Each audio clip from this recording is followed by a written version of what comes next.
Bienvenue dans cette nouvelle leçon sur le présent de l'indicatif des verbes en dreux. Les verbes qui se terminent par la terminaison dreux appartiennent au troisième groupe. Dans la conjugaison française, il existe trois groupes dans lesquels on classe les verbes. Le premier groupe, dans lequel on retrouve tous les verbes qui se terminent par ER, sauf le verbe aller.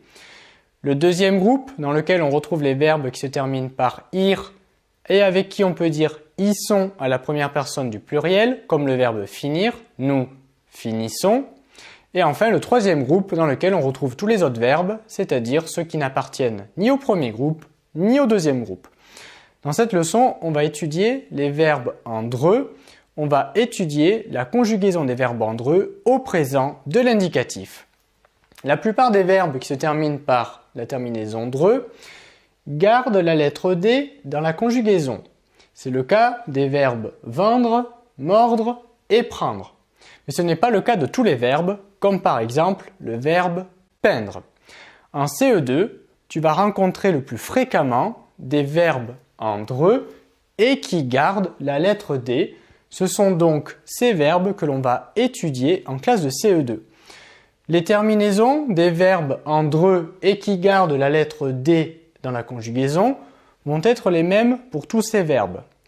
Donc, les terminaisons de ces verbes vont être DS, DS, D, ONS, EZ, ENT.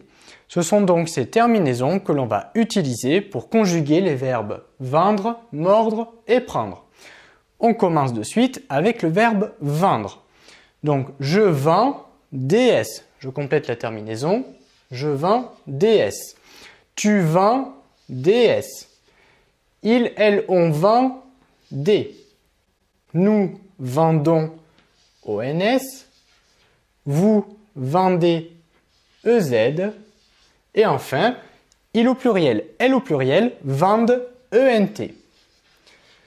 Donc on récapitule les terminaisons des verbes en dreux et qui gardent la lettre D à la conjugaison. On retrouve à chaque fois la lettre D à la conjugaison. Donc les terminaisons sont DS, DS, D, ONS, EZ, ENT. Ce sont donc ces mêmes terminaisons que l'on va utiliser